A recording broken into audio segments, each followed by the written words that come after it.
দুর্গাপুজোর পরে আসে কালী পুজো, দীপাবলি বা আলোর উৎসব। প্রতি বছরের মতো এবছরও ৬২তম বর্ষে শ্যামামায়ের আরাধনায় কলকাতার মুক্তারামবাবু স্ট্রিটের একতা শিল্পী গোষ্ঠী জাঁকজমকভাবে মাতৃ আরাধনায় মেতে ওঠে। এবছর বিহারের প্রাক্তন মুখ্যমন্ত্রী জিতেন রাম মাঝি ভার্চুয়ালি এই পুজোর শুভ উদ্বোধন করেন এবং বিশিষ্ট চলচ্চিত্র অভিনেত্রী পাপিয়া অধিকারী এই পুজোর মাতৃমূর্তি আবরণ উন্মোচন করেন।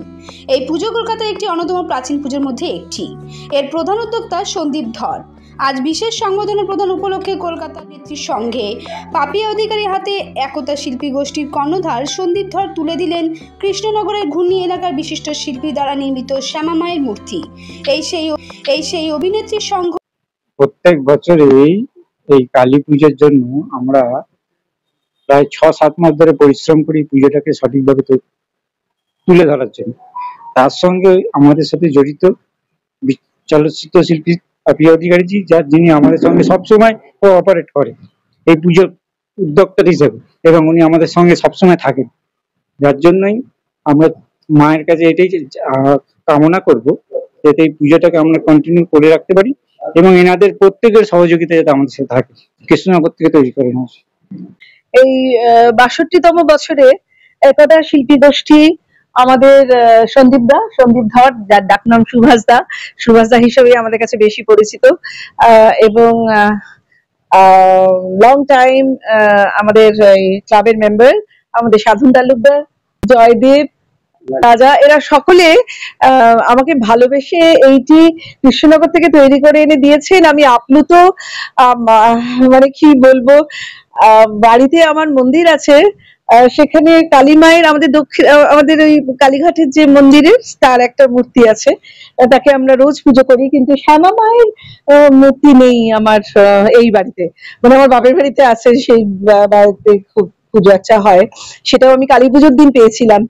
আর সন্দীপ দা, আমি অনেক অনেক থ্যাংক ইউ, মানে মাকে তুমি আমার কাছে পৌঁছে দিয়েছো। মা আমাদের বুকে আছে, কিন্তু এইভাবে মাকে পাবো আমি ভাবতে পারিনি। তো আপনাদের ভালো হোক, আপনাদের মঙ্গল হোক, আমাদের মা, আমাদের জগৎজননী মা সকলের মঙ্গল করুন, এবং বিশেষ করে একতা শিল্পী গোষ্ঠীর সমস্ত মেম্বারসদের মঙ্গল করুন। আমি সেখানে বারবার যাই নানা রকম প্রোগ্রাম করতে, এবং এই বিশেষ সময় আমরা বাংলার মানুষ বড় কষ্টে আছি নানা রকম কারণে, সেই সব কষ্ট দূরে যাক এবং নতুন ভোর আসুক।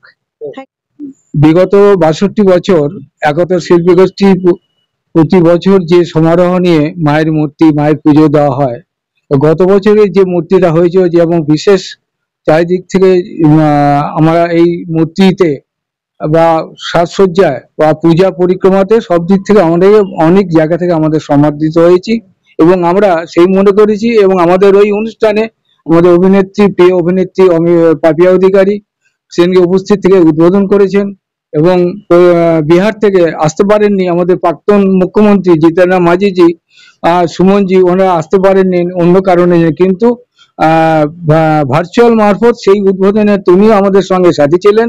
এবং আমাদের এই গত বছরের পুজোর যে মূর্তিরা সবার কাছে এত সমর্পিত হয়েছে, সেই উদ্দেশ্য নিয়ে একতা শিল্পী গোষ্ঠীর পক্ষ থেকে ওই ডিটো মূর্তিটা কৃষ্ণনগর থেকে তৈরি করে আমাদের এই পাপিয়া অধিকারী অভিনেত্রী, যে ছোট্টবেলা থেকে আজ পর্যন্ত দীর্ঘ দিন ধরে যে অভিনেতা দিয়ে অভিনয় করে মানুষের কাছে যে জনপ্রিয়তা অর্জন করেছে, এবং মায়ের কাছে আমাদের প্রার্থনা এই মানুষের যে মন জয় করা পাপিয়া অধিকারী যে একটা বিরাট পরিব্যাপ্তি, মানুষের যে কাছে ভালোবাসা পায়, সেটা চিরদিন সে পাক, সে আশীর্বাদ নিয়ে আমরা তাকে মানে আজকে এই মায়ের মূর্তি হাতে তুলে দিয়ে তাকে আমরা শ্রদ্ধা জানালাম।